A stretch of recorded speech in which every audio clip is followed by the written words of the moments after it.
Hello, good morning students. Today we learned lesson 11. Its title is Sunita in Space. इसका first question है बेटा, answer these question number A.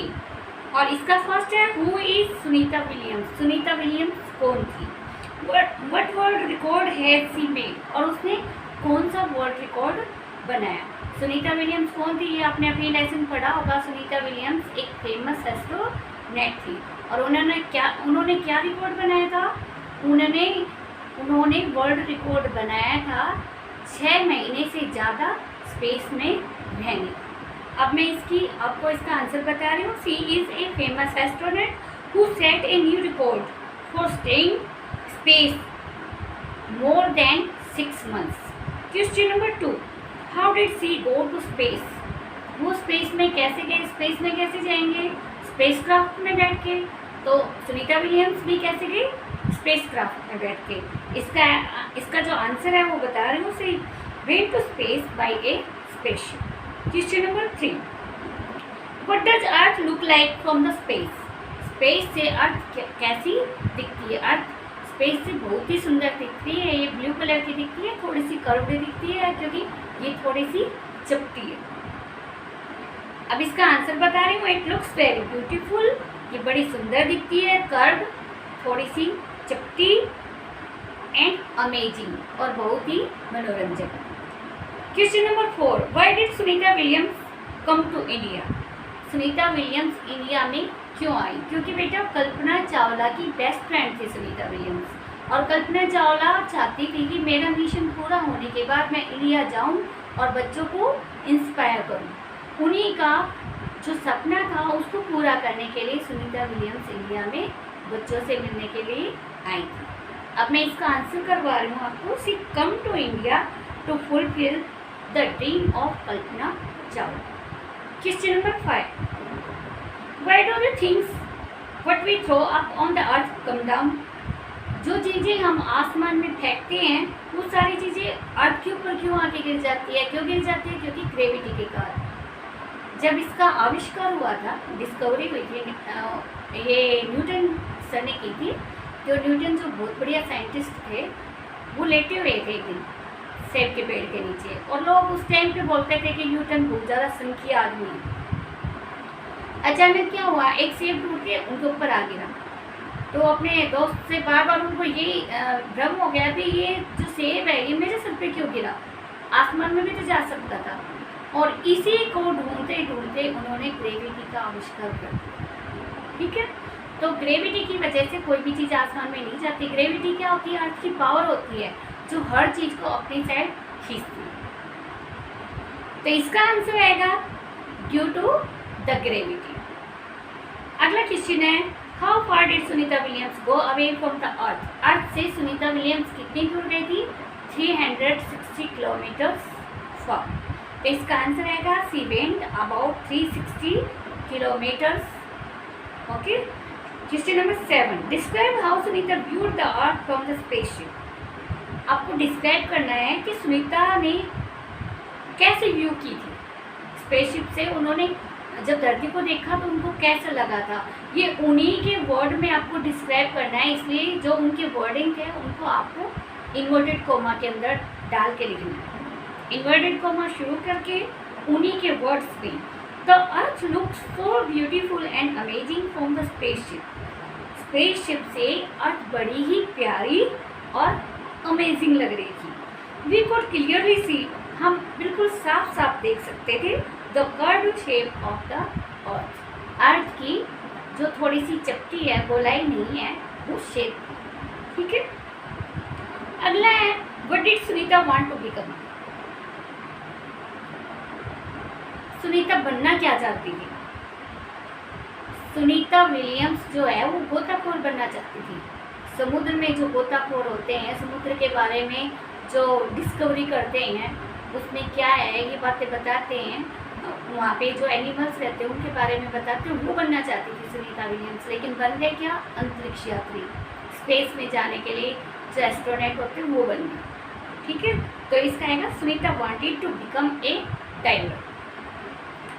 Question number 9, what does she do now? आज के दिन वो क्या कर रही है? आज के दिन वो एक फेमस एस्ट्रोनॉट बनना क्या चाहती थी? डाइवर, गोताखोर। बन गई क्या? एस्ट्रोनॉट। और फ्यूचर में क्या बनना चाहती है? एक टीचर बनना चाहती है। अगला क्वेश्चन है, what plans does she have for her future? Future के लिए उन्होंने क्या प्लान किया? फ्यूचर के लिए उन्होंने टीचर बनना प्लान कर रखा है कि भाई मैं जब फ्यूचर में इस काम को छोड़ूंगी तो मैं टीचर बनूंगी और बच्चों को इंस्पायर करूंगी कि वो भी पढ़े लिखे और कुछ बने। She wants to become a teacher. इसका आंसर क्या आएगा? She wants to become a teacher in future. Question number 11, what is a globe? ये आपका जो सबसे पहली जो लाइन है, की पॉइंट्स दिए गए उसी में लिखा हुआ है, globe is a model of the earth. What is a globe? It is a model of the अर्थ। ये धरती का प्रतिरूप है। प्रतिरूप क्या होता है? सेम टू सेम शक्ल होना। उसके बाद है question number 10, why did Sunita not have to comb her hair in space? Sunita Williams अपने हेयर को कॉम्ब क्यों नहीं पा रही थी? कॉम्ब क्यों नहीं कर पा रही थी जब वो स्पेस में थी? कॉम्ब करने का मतलब क्या होता है? हेयर, अपने बालों को कंघी क्यों नहीं कर पा रही थी? क्योंकि बेटा क्या होता है, स्पेस में बिल्कुल भी ग्रेविटी तो है नहीं, तो कोई भी चीज़, जैसे धरती पे हम खड़े हैं तो हमारे बाल नीचे की साइड होते हैं, लेकिन स्पेस में जाएंगे तो ग्रेविटी वहाँ पे है नहीं, तो वहाँ सारी चीज़ें ऊपर की तरफ फ्लोट होने लगती है। तो same to same Sunita Williams के बाल भी ऊपर खड़े हो गए। जब ऊपर खड़ी हो जाएगी कोई चीज़, जैसे मेरे बाल हैं और इतने लंबे हैं, अगर मैं ऊपर करूँ, ऊपर चले जाएंगे तो कंघी का कर ही नहीं सकते। ये प्रॉब्लम उनके साथ हुई क्योंकि उनके बाल भी स्टैंडिंग हो गए थे। तो इसका आंसर आएगा as her hair kept standing all the time, क्योंकि उनके हर समय बाल खड़े रहते थे। Question number 13, how is eating in space different from eating on earth? आप धरती पर खाना खाते हो, वो बिल्कुल अलग कैसे है स्पेस में खाना खाने से? अभी मैंने आपको क्या बताया था, सुनीता विलियम्स बालों को कॉम्ब नहीं कर पा रही थी क्योंकि ग्रेविटी नहीं है, उनके बाल ऊपर खड़े हो जाते हैं और वहाँ पे ग्रेविटी नहीं है, इसी वजह से क्या होता है, सारी चीज़ें फ्लोट करती रहती हैं। अब वहाँ पे खाना खाएंगे तो इंसान भी फ्लोट कर रहे हैं और जो आपका फूड है वो भी फ्लोट कर रहा है। तो फ्लोट होते हुए खाने को खाने के लिए उनको पता है क्या है, पानी भी पीते थे ना, तो पानी के लिए भी जैसे ऐसे पानी डाला हो तो वो नीचे तो जाएगा नहीं, वो वहीं झूलता रहता है पानी, और उसको पीने के लिए उनको फ्लोट करना पड़ता था, तैरना पड़ता था वहाँ पे उसको खाने के लिए।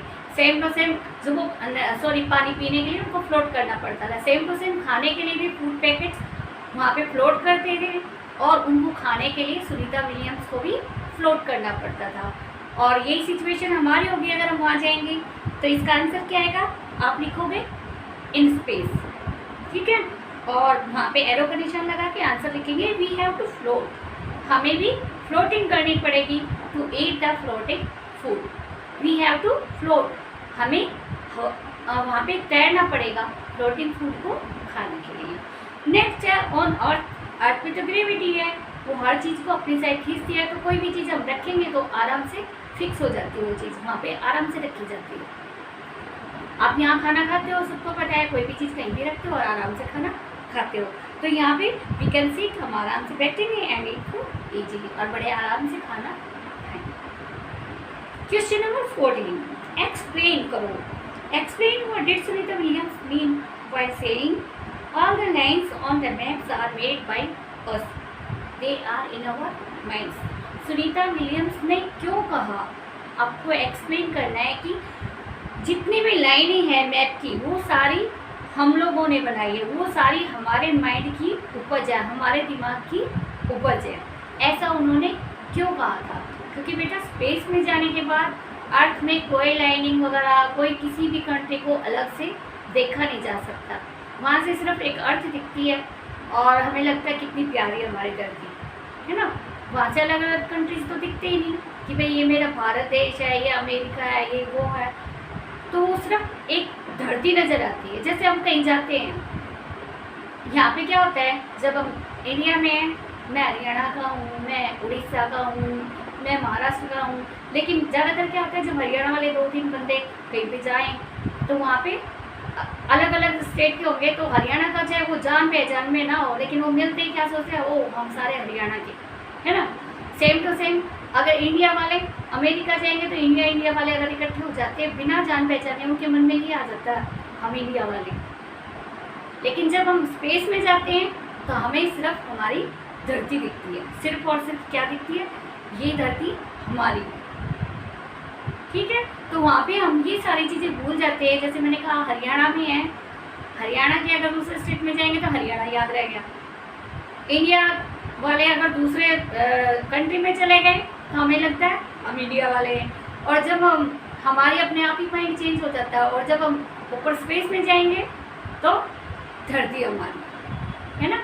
तो वहाँ पे हम सब कुछ भूल जाते हैं भाई, कौन यूएस का है, कौन चाइना का है, कौन इंडिया का है, कौन पाकिस्तान का है, सिर्फ हमें अपनी धरती नज़र आती है। और यही बात वो एक्सप्लेन करते हैं, क्योंकि नेचर कभी भी ऐसा नहीं करता। सन है कभी बोलता है कि भाई इधर मेरे को लाइट देनी, इस साइड सनलाइट नहीं देनी, नहीं होता ना।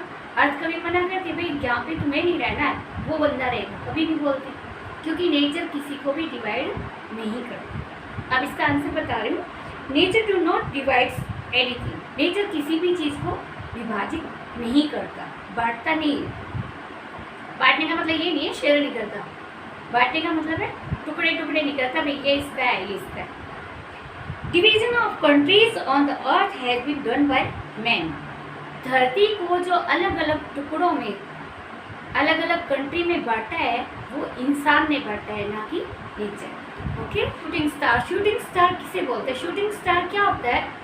टूटा हुआ तारा। जब आसमान में कोई स्टार अलग हो जाता है, अपना जो उसका फिक्स जो एरिया है वहाँ से अलग हो जाता है, तो क्या होता है, वो धरती पे आने लगता है। जब वो धरती पे आता है तो एयर जो अपना एटमॉस्फेयर है, इसमें जो एयर है उसके बीच में पिस जाता है, पाउडर बन जाता है। ज़्यादातर ऐसा होता है, कोई भी स्टार कंप्लीटली धरती पे नहीं आ सकता, कंप्लीट तो आना ही नहीं है, टुकड़े टुकड़े भी बहुत कम पहुँचते हैं, ठीक है। और आपने आप छोटे बच्चे हो, आप सुनते भी होगे, टूटता हुआ तारा दिखा तो ये मिशन पूरी हो जाएगी, मेरी ये विश पूरी हो जाएगी। पता है ना टूटता तारा क्या होता है? उसी को फॉलिंग स्टार बोलते हैं, ठीक है। अब इसकी डेफिनेशन बता रही हूँ मैं इसको आपको। Falling stars are called shooting stars. Question number 16, name 2 festivals that are related with the moon. ऐसे 2 फेस्टिवल्स के नाम बताओ जो मून से रिलेटेड है, जिसमें हमें चांद को देखना पड़ता है। मुस्लिम्स का ईद है, और अपने यहाँ करवा चौथ होती है। करवा चौथ देखा होगा, मम्मा चांद देखती है, और पूर्णिमा का फर्स्ट। अब है question number B, fill in the blanks. और इसका फर्स्ट है, Sunita spend more than dash months in the space. Space में डैश मंथ्स, डैश से ज़्यादा मंथ्स उसने बनाए थे, वहाँ पे बिताए थे, तो इसका आएगा 6। Question number 2, dash part on the globe is sea. अभी जब धरती की बात चल रही थी तो मैंने बताया नहीं बताया, चलो अब मैं बताती हूँ। धरती पे 71%, अर्थ पे 71% वाटर है, और उसकी वजह से वो हमें आसमान में से ब्लू कलर की दिखती है, ठीक है। तो ब्लू जो कलर है वो किसका हो गया? पानी का। और सबसे ज़्यादा जो अर्थ पे है वो क्या है? ओशियंस और सी। तो इसका जो part on the globe is sea, इसमें क्या आएगा? ब्लू। नेक्स्ट है, सुनीता वाज डैश फ्रेंड। ये क्वेश्चन भी अभी आया था। सुनीता विलियम्स इंडिया में क्यों आई थी? कल्पना चावला जो उसकी बेस्ट फ्रेंड थी, उसका सपना पूरा करने के लिए। तो इसमें क्या आएगा? कल्पना चावला फ्रेंड। क्वेश्चन इसका फोर्थ पार्ट है, division of land masses on the earth into dash has been done by us. ये भी अभी आया था। इसमें आएगा कंट्रीज। धरती को अलग अलग टुकड़ों में बांट के कंट्रीज का नाम हम लोगों ने दिया। अब इसका fifth, dash was the first man to walk on the moon. सबसे पहला आदमी जिसने मून पर अपने कदम रखे थे, कौन था वो? Neil Armstrong. अब है इसका sixth, Sunita Williams set a dash for the longest space flight by a woman. एक वुमेन की सबसे लॉन्गेस्ट फ्लाइट जो सुनीता विलियम्स ने बनाई थी उसको एक न्यू वर्ल्ड रिकॉर्ड मिला था। तो इसमें क्या आएगा? रिकॉर्ड। अब है question number C. Look at the photographs given on the page number 102 in your book, that is few sentences on the Sunita journey to space. ये आपको बुक में से 102 पेज नंबर देख के बुक कर। Okay, question number D, explain the following terms. इनको explain करना है। ग्लोब क्या होता है? सबसे पहला की पॉइंट भी आ चुका है, क्वेश्चन भी आ चुका है। It is the model of the earth, earth का प्रतिरूप। अगला स्पेस, स्पेस क्या है? एक बाउंडलेस एरिया। रात को हमें काला दिखता है, दिन में ब्लू कलर का दिखता है, लेकिन अगर आपको छोटे बच्चों को शायद पता नहीं हो, बिल्कुल खाली है, ऊपर कुछ नहीं है, सारी चीज़ें ऊपर आसमान में अलग अलग लटकी हुई है, बिल्कुल खाली है आसमान। तो क्या आएगा? एक बाउंडलेस एरिया जिसका कोई भी बाउंडिंग नहीं हो सकती, वो एरिया विथ 3 डायमेंशनल एक्सटेंट। उसके बाद स्पेसशिप। स्पेसशिप क्या होती है? वो व्हीकल जिससे एस्ट्रोनॉट स्पेस में जाते हैं, जो घूमता रहता है, एक फिक्शनल स्पेस व्हीकल। अब है question number E, draw the pictures of sky. Sky की पिक्चर्स बनानी है एट डे टाइम और एट नाइट टाइम। ये तो आप खुद ही बना सकते हो। दिन में सारी की सारी चीज़ें अवेकन हो जाती है, तो आप बना सकते हो। बर्ड्स है, एनिमल्स है, इंसान सभी अपना काम दिन में करते हैं ना, डे ब्रेक के बाद। और नाइट में क्या होता है? आसमान में तारे चमकते हैं और चांद दिखता है। ठीक है, बियॉन्ड द टेक्स्ट का first question, find out the meanings of these terms. इनको आपको एक्सप्लेन करना है, इनकी मीनिंग बतानी है। एस्ट्रोनॉमी क्या होती है? एस्ट्रोनॉमी होती है study of the objects in the space. Space में जितने भी ऑब्जेक्ट्स हैं उनकी स्टडी को बोलते हैं। कौन कौन से ऑब्जेक्ट्स हैं? जैसे सन है, मून है, स्टार्स है, प्लैनेट्स है, आर्टिफिशियल भी है, तो उनके बारे में। ठीक है, अब मैं इसका आंसर बता रही हूँ। The study of objects in space like sun, moon, stars, planets, satellites etcetera. Astronomers क्या होते हैं? जो एस्ट्रोनॉमी की स्टडी करते हैं। ठीक है, वो स्टडी एस्ट्रोनॉमी। ये भी कर सकते हैं इसका, नहीं तो इसका बता रहे थे साइंटिस्ट, वो साइंटिस्ट जैसे सुनीता विलियम्स के बारे में आप बार बार पढ़ रहे हो, स्पेस में गई थी ना, तो इसका आप ये भी आंसर लिख सकते हो। The scientist who works in the field of space, वो साइंटिस्ट जो स्पेस के फील्ड में काम करते हैं। अब है एस्ट्रोलॉजी। एस्ट्रोलॉजी क्या होती है? वो जो डाइवाइन पावर्स में, भगवान की सत्ता में विश्वास करते हैं।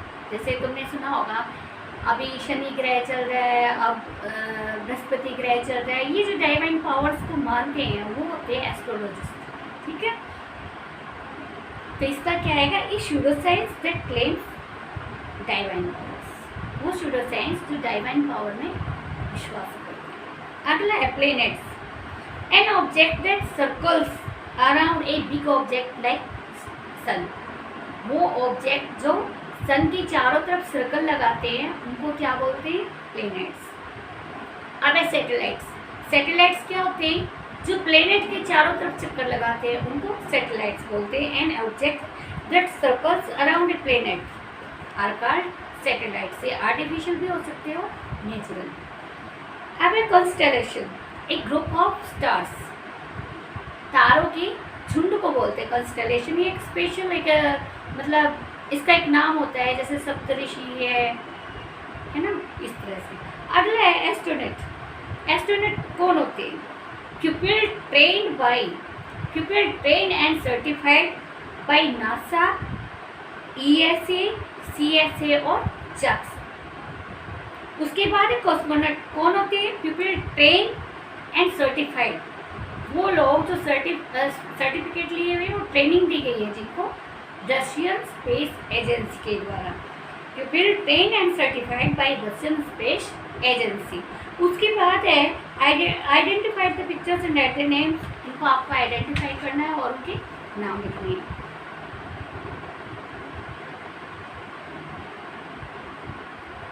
उसके बाद Last question है, do you know about some other festival which are related to the moon? ये क्वेश्चन पहले भी आ चुका है, ईद, करवा चौथ और पूर्णिमा बताया था मैंने। उसके बाद एक क्वेश्चन है इंपॉर्टेंट, वो मैं आपको करवा रही हूँ। हमारे सोलर सिस्टम में 9 प्लैनेट्स, हमारे सोलर सिस्टम में 9 प्लैनेट्स हैं। Pluto the 9th planet is no more considered as a part of our solar system. Why? आज के दिन अभी तक बोलते थे भाई हमारे 9 ग्रह हैं, लेकिन अभी एक ग्रह को कम करके दिखाया जा रहा है कि भाई एक प्लेनेट है। तो प्लूटो को अब कंसीडर क्यों नहीं किया जा रहा? अभी मैंने आपको प्लेनेट की डेफिनेशन क्या बताई थी, जो स्टार के चारों तरफ चक्कर लगाए। लगभग 7-8 साल पहले पता चला है कि प्लूटो जो है, पहले लोग सोचते थे कि ये अपने सन के चारों तरफ चक्कर लगाता है, तो ये प्लेनेट की कैटेगरी में था। लेकिन 7-8 साल पहले पता चला ये तो अपने सन के चारों तरफ चक्कर ही नहीं लगाता, तो इसको प्लेनेट की कैटेगरी से निकाल दिया है। इसीलिए इसको अब सोलर सिस्टम के प्लेनेट्स में काउंट नहीं किया जाता। ठीक है, ओके। अगर आपको मेरी ये वीडियो पसंद आई है तो प्लीज़ सब्सक्राइब करना, इसको लाइक करना मत भूलना और शेयर करना। अच्छे से सुनोगे तो आपको क्वेश्चन आंसर बिल्कुल याद हो जाएंगे। Okay, thanks.